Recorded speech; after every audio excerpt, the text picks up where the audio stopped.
Spoiler BTTH episode 76. Setelah Xiaoyan berhasil memurnikan pil, hari berikutnya adalah hari pelelangan dibuka.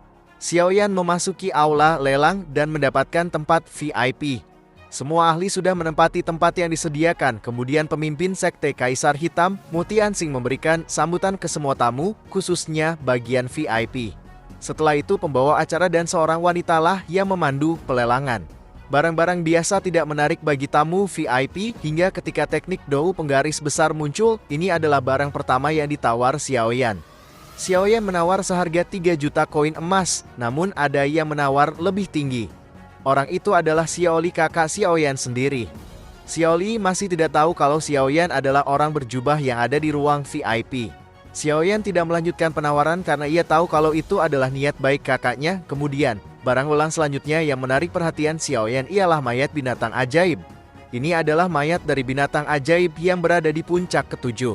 Mayat binatang ini sangat penting bagi Xiaoyan karena berhubungan dengan teknik yang didapat Xiaoyan dari Sekte Angsa Emas Yanluotian. Xiaoyan akan bisa membuat keterampilan terbang dari sayap binatang ini, apalagi tingkat binatang ini hampir menembus tingkat 8. Jika berhasil dibuat, kemungkinan tidak ada seorang Dou Zong pun yang bisa menandingi kecepatan Xiaoyan.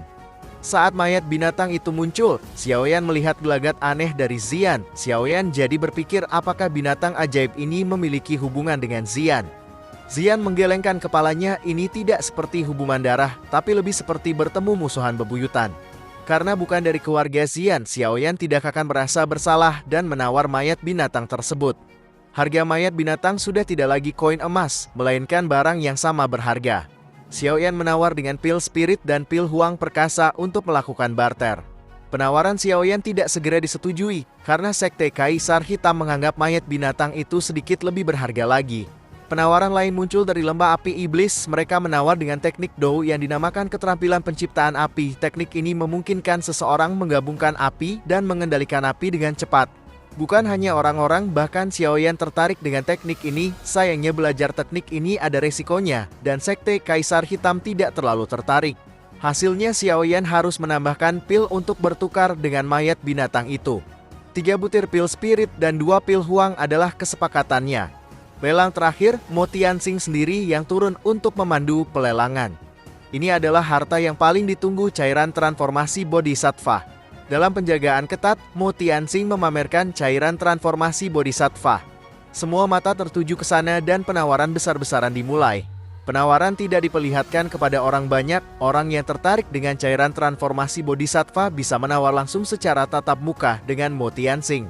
Setiap tamu VIP akan bergiliran menemui Mu Tianxing untuk melakukan barter. Yang terbaiklah yang akan dipilih. Giliran Xiaoyan akhirnya tiba. Tanpa pikir panjang, Xiaoyan mengeluarkan pil Zong Breaking. Sekte Kaisar Hitam cukup tertarik dengan pil Zong Breaking, namun yang ditawarkan orang lain juga tidak kalah menarik. Ada 3 barang yang menarik perhatian Sekte Kaisar Hitam.